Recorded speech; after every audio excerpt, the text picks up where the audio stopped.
প্রিয় দর্শক শ্রোতা সবাইকে অনেক ধন্যবাদ জানাচ্ছি।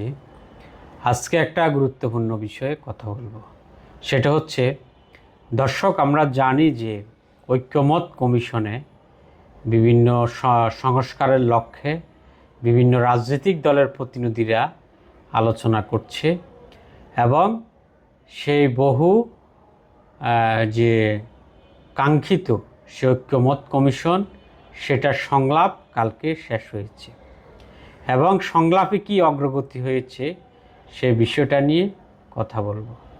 তো দর্শক, মোটা দাগে যে বিষয়গুলো নিয়ে উত্তেজনা ছিল ঐক্যমত কমিশনে, যে আগামী নির্বাচন কি আসন ভিত্তিক হবে না ফিয়ার পদ্ধতিতে হবে, সেই বিষয়টা নিয়ে কি অগ্রগতি হলো ঐক্যমত কমিশনে, সে বিষয়টা নিয়ে কথা বলবো।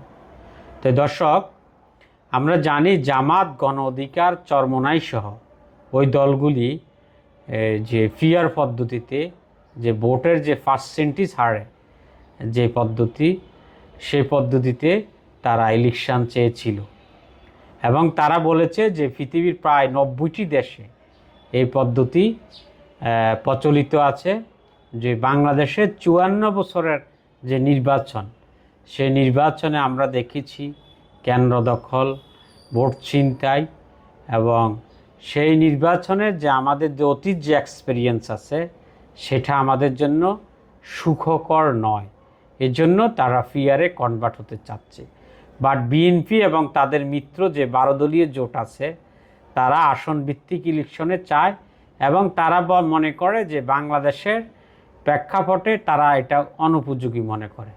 জাস্ট দুই পক্ষের এখানে ডিবেট হয়েছে ঐক্যমত কমিশনে এবং সেখানে কিছু তর্ক বিতর্ক হয়েছে আমরা জানি, এবং তর্ক বিতর্কের এক পর্যায়ে পরে কমিশন সিদ্ধান্ত নিয়েছে যে পার্লামেন্টের যে দ্বিকক্ষ বিশিষ্ট যে পার্লামেন্ট হবে, ওই পার্লামেন্টের যে উচ্চকক্ষে তারা 100 আসন করবে এবং উচ্চকক্ষে যে নিম্নকক্ষের যে ইলেকশন হবে, নিম্নকক্ষের যে ইলেকশনটা আসন ভিত্তিক হবে, সেটার পার্সেন্টেজ হারে দলগুলোকে মানে মানে সিলেক্টেড হবে 100 জন সদস্য বিভিন্ন দলের।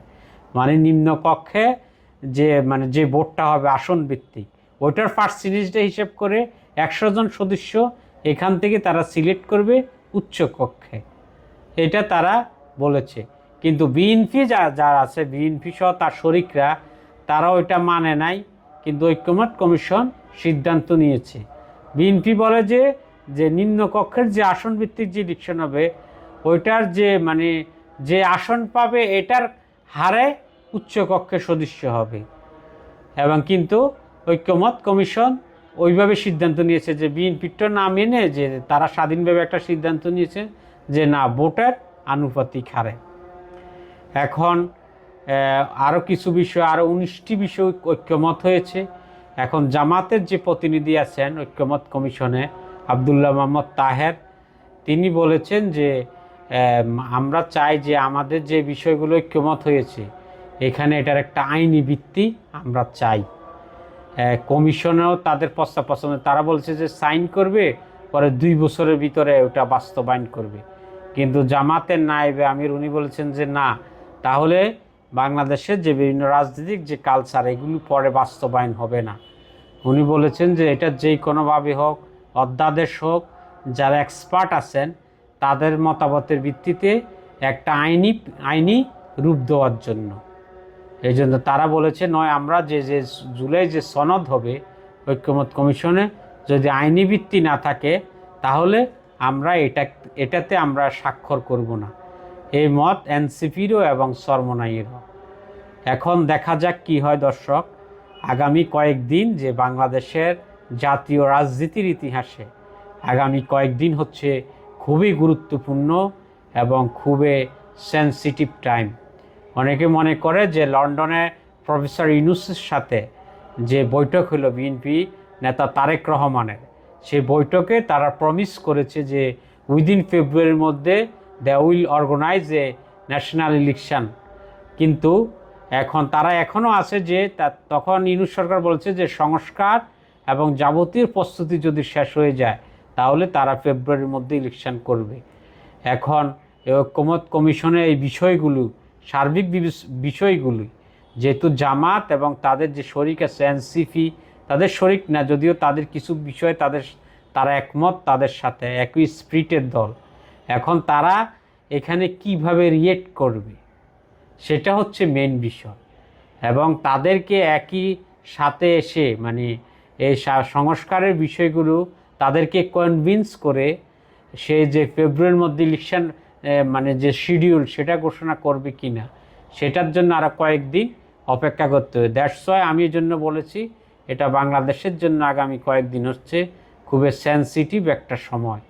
এবং আগামী কয়েকদিনের যে ফলাফল, যে সরকার কি রিয়েক্ট করে সেটার উপর আসলে নির্ভর করবে যে টাইম মতে ফেব্রুয়ারির মধ্যে ইলেকশন হবে নাকি আরও পরে হবে নাকি আরও অনেক পরে হবে, এটাই হচ্ছে মেইন বিষয়।